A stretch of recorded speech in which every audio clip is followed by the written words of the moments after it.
Jeff, how'd the guys look today? We were good. Yep. We had some nice weather, and we were out there getting after it. And, you can tell it's the middle of the year, and nobody loves to practice, but they did a good job. You think they were refreshed with that extra day? I didn't really feel like they were a refreshed team. They had a good practice.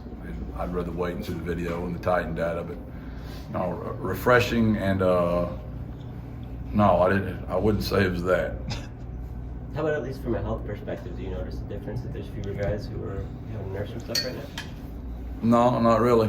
We were still pretty beat up, so that was disappointing as well. We saw Mekhi Hart on the depth chart this week. You think he'll be back? Hope so. It'll be a game time decision as well, which will be about 4 or 5 of them be a game time decision. It is what it is, man. It's a physical game. Everybody in the country's dealing with it. We just had a greater share of ours earlier in the year than you'd like, and maybe it'll slow down. And we'll get going here soon.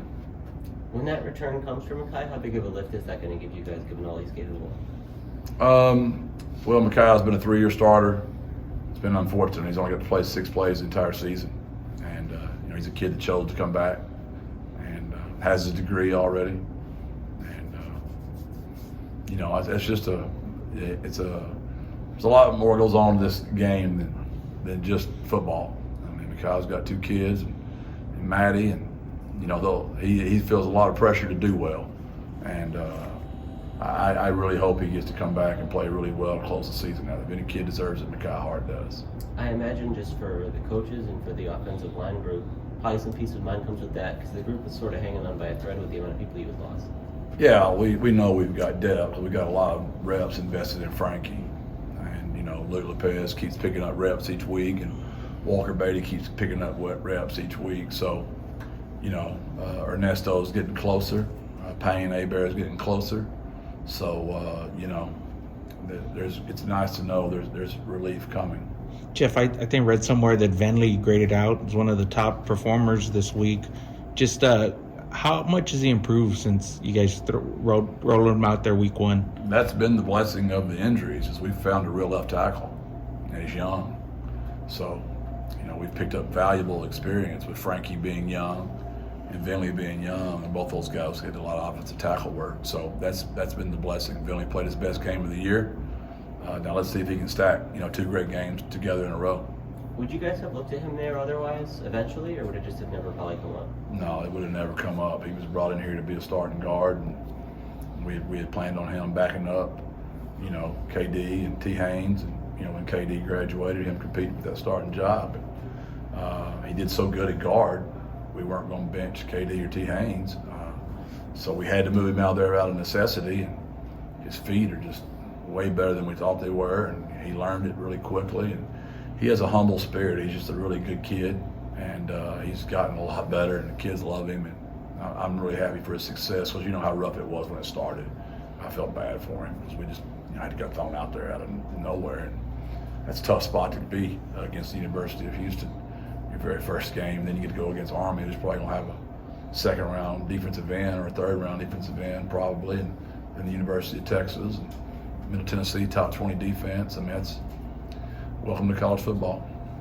So when you said Saturday in post-game, Coach, that your locker room was like overjoyed and happy for the first time, is that exactly what you wanted to see now, getting into the crux of Conference USA? And can that not be sort of understated how big that moment was? I just think they just were relieved. They finally played well and got a win. We played well against Houston and got beat, played well against Texas and got beat. He did not play real clean against Army and won, and didn't play real clean against Texas Southern and won. But we have mistakes. Do not get me wrong. We always. I've never coached a perfect game in my life. There are things we've got to clean up.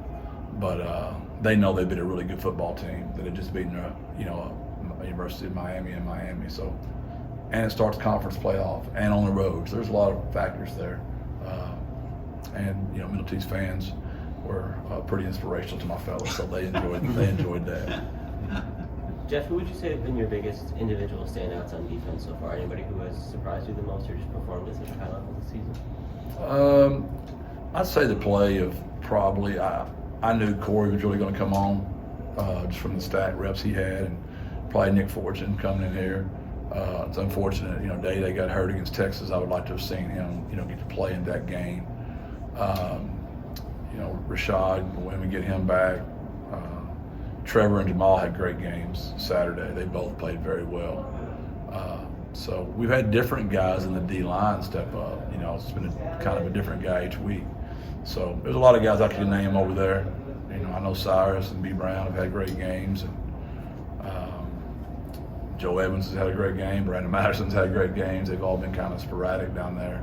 But they did a really good job of getting to the quarterback last week. We just had a hard time getting him down. Speaking of the defense, how would you just say overall they've done this season? You feel like that group's trending in the right direction? Yeah, well, we've had our moments, good and bad, on both, during the games. But I thought this last game was the most complete game they've played. Yeah. To hold Middle Tennessee at 23 points. Especially we had 3 turnovers. We did not cover the kicks very well on 3 kicks, and we didn't cover a punt well once. So we put our defense in bad spots a lot. Then the momentum shifted. And just think about the fourth quarter. Yeah. What we really pride ourselves on is playing great defense and run the football when everybody in the building knows you got to run it, right? 'Cause that's how you win championships. So that offense that everybody thought was so unbelievable and incredible went 3 straight possessions of turnovers. Well, how did we win the ball game? We didn't allow a touchdown. We got them off the field, right? We stopped momentum with our defense, and we ran the ball to finish the game out. So ran it too well, actually. So that's a huge statement to me of what our defense did to get our first conference win. When you were talking about the defense yesterday, you used the phrase, I think it's cut the face a few times. What does that mean? Just always turn it back into your pursuit. Just cut his face off. So it didn't really mean we're going to go in there. No, I didn't take it that way. I just wasn't sure what it meant with the ankles. We're not going to go Hannibal Lecter. We're going to keep it. We're going to keep it PG-13. So whatever way they're going, just force them back the way they don't want to go. To where your help is, right? Yeah, it's just it's kind of like how you teach people to drive, right? When you're going a one-way. Just steer right into traffic. Stay where you can get to the good side. I guess you're allowed to comment about this. Was yesterday with the PM group? Was that a very pleasing moment for you? It's awesome. It's it's a big deal. I could talk about it all day long. So what Bob and those people did at PM was huge. He did it as much for a rallying cry as anything. And I'd never met Bob. I was speaking and just doing my normal thing. And he just came up to me afterwards and said, "Coach, that was impressive. So I love San Antonio, and I can tell you do too. And I want to help." And he said, "So I'm going to do that." So that was, I don't even know how long ago. It seems like, I don't even know. It's been a long time. But he did what he said he was going to do. He helped, and I hope that rallies people.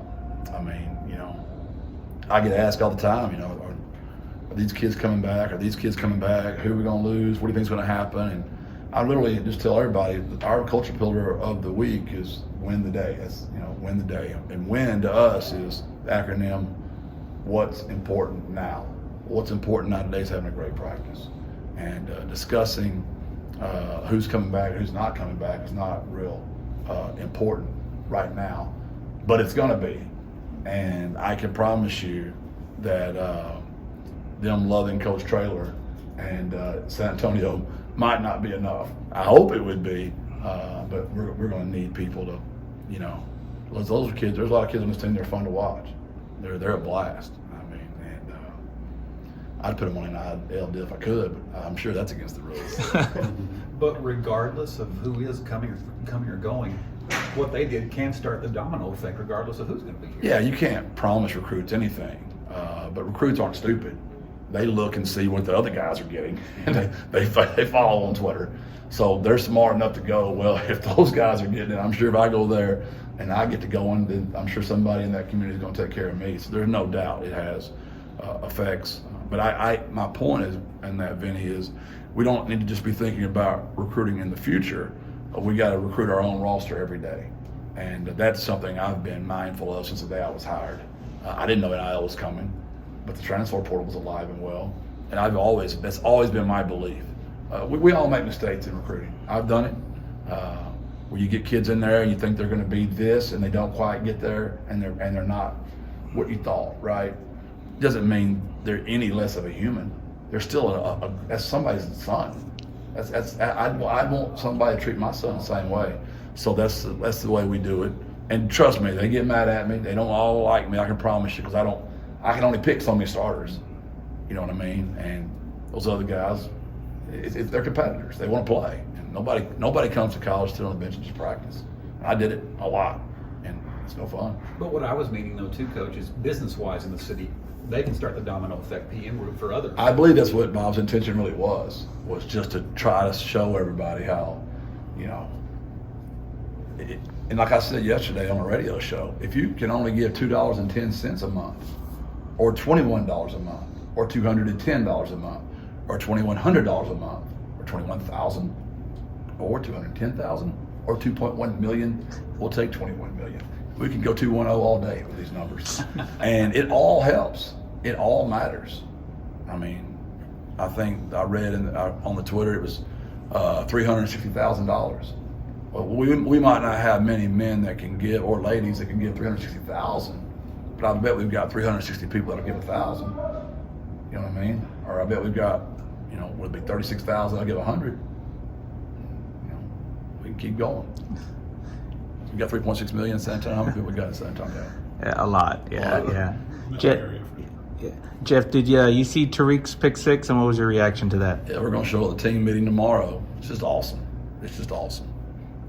You know, we go over Titan that every day for practice, and we're always bragging about the guys hit 20 miles an hour, the guys hit 21 miles an hour. And it just seems like yesterday we'd brag about Tariq, you know, on that board, and now everybody's bragging about how fast he is when he catches it. And it makes me happy to see him catching the ball, you know, former receiver. And I remember when we got here, I think he'd played maybe a game or two, maybe, and mostly receiver. And we just asked him. We felt really good about JT and development of Josh and development of Sakari. So we were pretty deep at receiver. We didn't have any corners. And he's like, Coach, we'll do whatever. I'll do whatever y'all want me to do. And I'm like, well, we need you to go over there. He's like, that's good. I'll do whatever. He's just got that spirit. So I'm really happy to have his success. And he's blocked a field goal as well. That's pretty incredible. Spencer's out there trying to block Aaron Donald. Not an easy task for your guy. He got him a win last night. Got him a win. It's all that matters. We got him a win. So I was happy for Spencer and all those guys. And we've got a few guys still hanging in there on practice squads and doing that kind of thing. So that's awesome. Thanks, Jeff. Appreciate it. Thank y'all. Appreciate it.